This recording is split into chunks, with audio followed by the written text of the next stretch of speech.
আসসালামু আলাইকুম। অন্য মঞ্চের আলাপ চাইতায় আপনাদের সকলকে আমন্ত্রণ জানাচ্ছি। ডক্টর মোহাম্মদ ইউনূসের নিউ ইয়র্ক সফরে রাজনৈতিক দলের নেতৃবৃন্দদের কেন নেওয়া হচ্ছে, কেনই বা তারা যাচ্ছেন? গ্যালারিতে বসে ফুটবল খেলার মাঠে যেমন তালি দেওয়া ছাড়া অন্য কোনো কাজ থাকে না, এমন অপমানজনক কর্মসূচিতে কেন তারা যাচ্ছেন?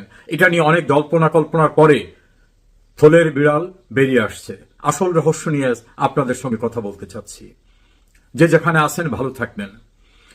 নিউ ইয়র্কের একটা দায়িত্বশীল সূত্র গণমাধ্যম থেকে জানানো হয়েছে, নিউ ইয়র্কে জাতিসংঘের অধিবেশনে ডক্টর মোহাম্মদ ইউনূস, বিএনপি, জামাত ইসলাম এবং এনসিপির নেতৃবৃন্দদের নেওয়ার আসল রহস্য জাতিসংঘের অধিবেশন কক্ষে তাদের বসিয়ে রেখে অধিবেশন দেখানো মুখ্য না।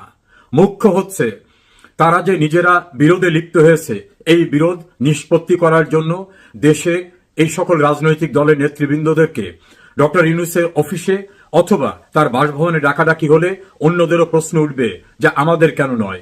এরকম নানা প্রশ্ন এড়াবার জন্যই নিউ ইয়র্কে একটা বৈঠকের উদ্দেশ্য নিয়েই তাদেরকে সেখানে নিয়ে যাওয়া হচ্ছে। এবং এ বিষয়ে জামাতের শীর্ষ নেতৃবৃন্দ, বিএনপির শীর্ষ নেতৃবৃন্দ সম্মতি দিয়েছেন, আর এনসিপি তো ইউনূসের নিজস্ব দল। সিদ্ধান্তের ক্ষেত্রে প্রাধান্য দেওয়া হচ্ছে যে যদি কোনোভাবে এরা মীমাংসায় উপনীত হয় তাহলে এদের জন্য একটা শেষ রক্ষা কবচ হবে, আর যদি উপনীত না হয় তাহলে কঠিন পরিস্থিতির মোকাবেলা করতে হবে সকলকে। সেক্ষেত্রে ইউনূসও ছেড়ে দে মাকে দিয়ে বাঁচি, তিনি সবকিছু ফেলে রেখে চলে যাবেন, এমন হুঙ্কার দিয়েছেন তিনি। অন্যদিকে বিদেশে থাকা আওয়ামী বিরোধী অনলাইন অ্যাক্টিভিস্টরাও এর সঙ্গে সম্পৃক্ত হয়েছেন। তারা বলেছেন শেখ হাসিনা এবং আওয়ামী লীগের যে বিচার কার্যক্রম চলছে, এই বিচার কার্যক্রম ভণ্ডুল হয়ে যাবে। সারা বাংলাদেশে তাদের কথিত জুলাই আগস্ট আন্দোলনে যারা মারা গেছেন সেই সকল বিষয়ে যতগুলো হত্যা মামলা হয়েছে, অন্যান্য মামলা হয়েছে, সেই মামলার কার্যক্রমও আর সামনে এগোতে পারবে না। অন্যদিকে আওয়ামী লীগ ভারতের সাহায্যে এবং দেশে আওয়ামী লীগের যারা সহযোগী আছে 14 দল জাতীয় পার্টি, তাদের নিয়ে আওয়ামী লীগ যে কোনো সময় হামলে পড়বে। সেই হামলা ঠেকাবার জন্য বাংলাদেশে প্রতিরক্ষার জন্য ইউনূস সরকারের নতুন কোনো ব্যবস্থা নাই। এক্ষেত্রে পুলিশের উপর আস্থা রাখতে পারছেন না, সেনাবাহিনী কি করবে সে বিষয়ে তারা সন্দিহান। ফলে পুলিশ এবং সেনাবাহিনী যদি পক্ষে না থাকে, তারা যদি নিরপেক্ষ হয়ে যায়, নীরব হয়ে যায়, সেক্ষেত্রে আওয়ামী লীগকে ঠেকানো সম্ভব হবে কিনা। অন্যদিকে আওয়ামী লীগকে সাহায্য করার জন্য পার্শ্ববর্তী দেশ থেকে যা করা দরকার সেটা তারা করবে। এই পরিস্থিতিতে 2024 সালের 5 অগস্ট শেখ হাসিনাকে সরিয়ে তারা যে তাদের কথিত বিপ্লব, সেই বিপ্লব সম্পূর্ণরূপে ভণ্ডুল হয়ে যাবে। শুধু তাই না, সংবিধান ভঙ্গের দায়ে, রাষ্ট্রদ্রোহিতার অভিযোগে এই সকলে ভয়াবহ পরিস্থিতির মুখোমুখি হবে। এখন এই পরিস্থিতির মুখোমুখি হবেন নাকি সমঝোতা করবেন, এই প্রশ্নে তাদেরকে সমন্বয় করার জন্য নিউ ইয়র্কে নেওয়া হয়েছে। এবং সেক্ষেত্রে একটি দায়িত্বশীল সূত্র জানিয়েছে, সেক্ষেত্রে আমেরিকার একটি এজেন্সি গুরুত্বপূর্ণ ভূমিকা পালন করবেন। দেশের ভিতরে আওয়ামী বিরোধী যারা, আওয়ামী লীগের বিরুদ্ধে ডিজিটাল অনলাইনে খুব অ্যাক্টিভ যারা, সেই অনলাইন অ্যাক্টিভিস্টরা এবং এই যে 3 শিবির, তাদের সকলকে নিয়ে একটা চূড়ান্ত মেসেজ দেওয়ার চেষ্টা করা হচ্ছে ইউনূসের পক্ষ থেকে। নিজেরা বিরোধ করলে আওয়ামী লীগ এসে যাবে, আওয়ামী লীগ এসে গেলে আপনাদের কারো রক্ষা থাকবে না, আমাদের রক্ষা থাকবে না। ফলে জুলাই সনদ বলুন, অন্য যা কিছু বলুন, কোনোটা আর বাস্তবায়ন করা সম্ভব হবে না। বরং শেখ হাসিনা এসে গেলে ভয়ঙ্কর পরিস্থিতি হবে, কেউ রক্ষা পাবেন না। এ জাতীয় জুজুর ভয় দেখানো হচ্ছে। এই ভয়ে তারা একে অপরকে মোটামুটি ছাড় দিয়ে বৃহত্তর স্বার্থে আওয়ামী বিরোধী ঐক্যটা কিভাবে ধরে রাখা যায়, নির্বাচন করা, অন্যান্য বিষয়গুলো সারা, এইগুলি তাদেরকে বোঝানো হচ্ছে। এখানে একটি বিষয় প্রাধান্য দেওয়া হচ্ছে, শেখ হাসিনা এবং আওয়ামী লীগের গুরুত্বপূর্ণ নেতৃবৃন্দের যে বিচার চলছে, সেই বিচার শেষ করতে গেলে তো একটু সময়ের দরকার। সেই সময়টা this way that way allow করতে হবে।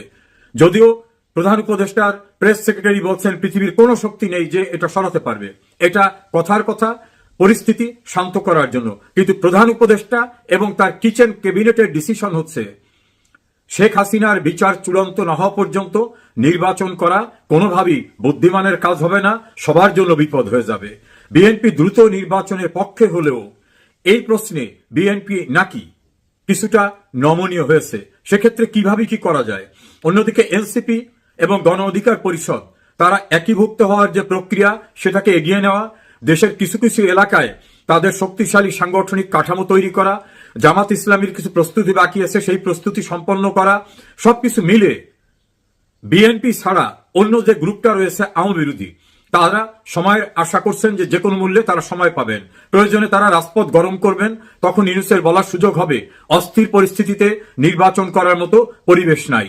এ সকল বিষয় নিয়ে নিউ ইয়র্কে খুবই গোপনীয়তার সঙ্গে বৈঠকের আয়োজন রয়েছে, যাদেরকে নিউ ইয়র্ক নিয়ে যাওয়া হয়েছে এবং কেউ কেউ নিউ ইয়র্ক থেকে বা অন্যান্য দেশ থেকে এসেও ওখানে অংশগ্রহণ করবেন।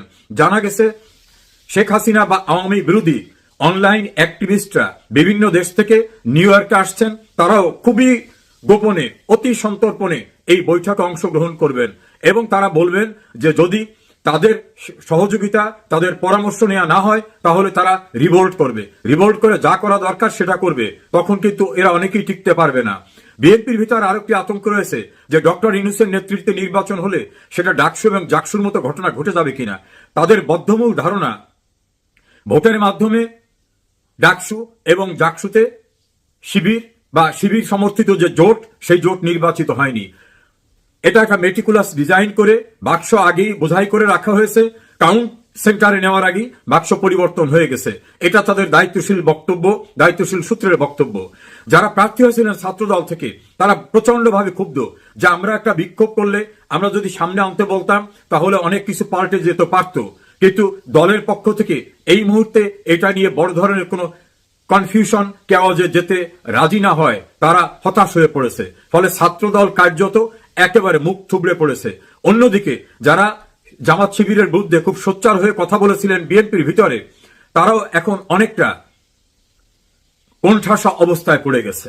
এই পরিস্থিতিতে নিউ ইয়র্কে বৈঠক হবে, সেই বৈঠকই আলটিমেট সিদ্ধান্ত হবে বাংলাদেশে আওয়ামী লীগকে ঠেকাবার জন্য। মুক্তিযুদ্ধের পক্ষের আওয়ামী লীগের অ্যালায়েন্স, জাতীয় পার্টি সহ অন্যদেরকে ঠেকাবার জন্য কি নতুন ফর্মুলা বের করা যায় সেটা নিয়েই হবে মুখ্য আলোচনা। অপেক্ষা করুন, আমি অবশ্যই আপনাদের আপডেট জানাবার চেষ্টা করব। আমার আজকের এই তথ্যটি নিউ ইয়র্কে কর্মরত একাধিক গণমাধ্যম কর্মী, রাজনৈতিক বিশ্লেষকরা যারা খুব নিবিড়ভাবে পর্যবেক্ষণ করে থাকেন এজাইতো ক্রাইসিস, এমনকি যারা মার্কিন বিভিন্ন ঘনিষ্ঠ এজেন্সির সঙ্গে নানাভাবে কাজ করে থাকেন, তাদের দেওয়া তথ্যের উপত্যের ভিত্তিতে। প্রিয় দর্শক, আওয়ামী লীগ ঠেকাও এই প্রশ্নে এখন জুজুর ভয় এমন আকার ধারণ করেছে যে সমঝোতা করে হলেও আওয়ামী লীগকে বাদ দিয়ে নির্বাচন করার প্রক্রিয়ায় আওয়ামী বিরোধী জোটকে যেতে হবে। এটাই আওয়ামী বিরোধী পক্ষের যারা বুদ্ধিজীবী তাদের ধারণা।